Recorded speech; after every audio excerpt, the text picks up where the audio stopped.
खबर आ रही है, एफसीआरए बिल वापस लेने की मांग की जा रही है।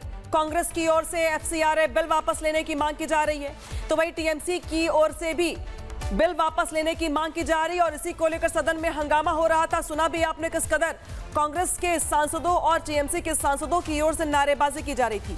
टीएमसी ने भी एफसीआरए बिल वापस लेने की मांग की है। कांग्रेस नहीं चाहती कि एफसीआरए बिल लागू हो, उधर टीएमसी भी एफसीआरए बिल से सहमत नहीं है। बिजनेस एडवाइजरी कमेटी की बैठक में यह मांग की गई है। बता दें आपको कि टीएमसी भी एफसीआरए बिल पर सहमत नहीं है। तो फॉरेन से जो भी फंड आता है, चाहे वो किसी भी माध्यम से आए, ट्रस्ट के माध्यम से आए या किसी भी अन्य माध्यम से आए, उसके रेगुलेशन को लेकर के बनाया गया जो कानून है एफसीआरए बिल, उसको लेकर के यहां पे सदन में हंगामा जारी है। बता दें आपको कि यहां पर कांग्रेस के सांसदों की ओर से और टीएमसी के सांसदों की ओर से हंगामा भी किया गया है। जानकारी यहां पर यह है कि कांग्रेस नहीं चाहती कि एफसीआरए बिल लागू हो, टीएमसी का भी यही स्टैंड है। टीएमसी भी नहीं चाहती कि एफसीआरए बिल लागू हो। ऐसे में एफसीआरए बिल को लेकर के ये बड़ी खबर है, जहां पर एफसीआरए बिल पर अब संसद में एक तरीके से जो असहमति है वो देखने को मिल रही है। कांग्रेस की तरफ से एफसीआरए बिल वापस लेने की मांग की गई है, यानी कि अब इस बिल को लेकर के ऐसा लगता है कि संसद में जो गतिरोध है वो देखने को मिलेगा, क्योंकि कांग्रेस और टीएमसी दोनों ही इस बिल के लागू न करने को लेकर के बिल वापस लेने की मांग पर अड़े हुए हैं। अब ऐसे में सरकार किस तरीके से इस बिल को पास करवाएगी, किस तरीके से इस पर चर्चा की जाएगी, तमाम चीजें, तमाम बातें निकल के सामने आएंगी। हालांकि बता दें आपको कि फिलहाल बिजनेस एडवाइजरी कमेटी की बैठक में मांग की गई है कांग्रेस की ओर से, टीएमसी की ओर से, कि फिलहाल सरकार ये बिल वापस ले। बिल वापस लेने की विपक्ष की मांग है। तो एक ऐसा बिल जिसको लेकर ऐसा लगता है कि फिलहाल गतिरोध थमेगा नहीं, क्योंकि बीते कई दिनों से चर्चा से भाग रहे हैं। इसलिए मुझे ये कहना पड़ा कि केरला बहुत महत्वपूर्ण राज्य है, बहुत खूबसूरत राज्य है। इसका नाम, पुराने नाम केरलम रखते हुए आज जो बिल पारित किया उसमें वेणुगोपाल जी नहीं बोल पाया, इसलिए मुझे दुख है।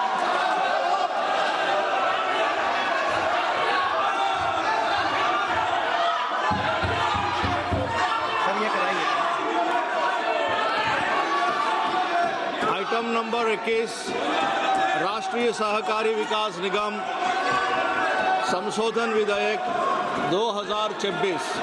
माननीय मंत्री जी। माननीय सभापति महोदय, मैं आपकी अनुमति से माननीय गृह एवं सहकारिता मंत्री श्री अमित शाह जी की ओर से प्रस्ताव करता हूं कि राष्ट्रीय सहकारी विकास निगम विधेयक 2026 पर विचार किया जाए। प्रश्न ये है कि विधेयक पर विचार किया जाए। जो सदस्य इसके पक्ष में है वो हाँ कहें, जो सदस्य विरोध में है वो ना कहें। मेरे विचार में निर्णय हाँ वालों के पक्ष में हुआ, हाँ वालों के पक्ष में हुआ। विधेयक पर विचार करने का हेतु प्रस्ताव को स्वीकृत किया गया। अब सभा विधेयक पर खंडवार विचार करेगी।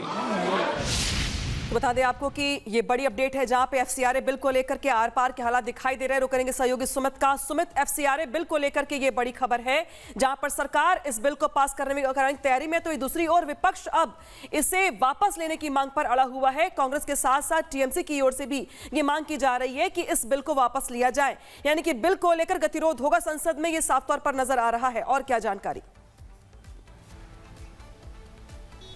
देखिए, बिल्कुल सरकार की मंशा पूरी तरह से है, शुरुआत से ही, मानसून सत्र की शुरुआत से ही, कि सदन में व्यापक चर्चा हो, न सिर्फ एफसीआरए बल्कि तमाम जो बिल पेश हुए हैं। और एफसीआरए बहुत महत्वपूर्ण बिल, उसमें संशोधन इसलिए भी है क्योंकि लगातार जो देश विरोधी फंडिंग होती है और कई बार उस फंडिंग से जो संपत्तियां इकट्ठा होती हैं या बनाई जाती हैं और फिर एफसीआरए रद्द होने के बाद वो संपत्तियां किसी और के हवाले हो जाती है, उन संपत्तियों पर सरकारी नियंत्रण हो। और इसी को लेकर कांग्रेस का विरोध या विपक्ष का विरोध है। लेकिन उस विरोध को भी, उस तर्क को भी समझने की कोशिश सरकार करना चाह रही है। आप यहां देखिए सरकार की गंभीरता, कि सरकार कह रही है ठीक है साहब, अब गतिरोध है तो हम उसे जेपीसी में भेज देते हैं, ज्वाइंट पार्लियामेंट्री कमेटी में भेजते हैं, वहां पर व्यापक चर्चा हो और उसके बाद फिर से हम एफसीआरए संशोधन बिल को सदन में लाएं। लेकिन टीएमसी और कांग्रेस ने क्या कह दिया है, शर्त एक तरह से रख दिया है कि इसको विड्रॉ कीजिए, सीधे सीधे इसको विड्रॉ कीजिए, बिल को इसे लाइए ही मत, सदन में पेश ही ना किया जाए, ना जेपीसी में भेजा जाए, इस बिल को, संशोधन बिल को लाया ही ना जाए। सवाल है कि आखिर क्यों कांग्रेस और टीएमसी को इस बात का डर सता रहा है कि अगर देश विरोधी फंडिंग से कोई संपत्ति इकट्ठा हो रहा है और उसका इस्तेमाल देश के खिलाफ हो रहा है, तो इसमें एक साथ एक मंच पर आने की जरूरत होनी चाहिए। विपक्षी सदस्यों को बजाय सियासी वोट बैंक के लिए, सियासी वोट बैंक के बारे में सोचने के बजाय राष्ट्रहित के लिए एक साथ एक मंच पर आना चाहिए। बल्कि सरकार आप यहाँ पे साझा कर रहे हैं foreign contribution regulation amendment bill 2026 को लेकर के फिलहाल संसद में जिस स्थिति है, साफ तौर पे दिखाई दे रहा है कि फिलहाल आगे भी इसको लेकर के आर पार की लड़ाई देखने को मिलेगी।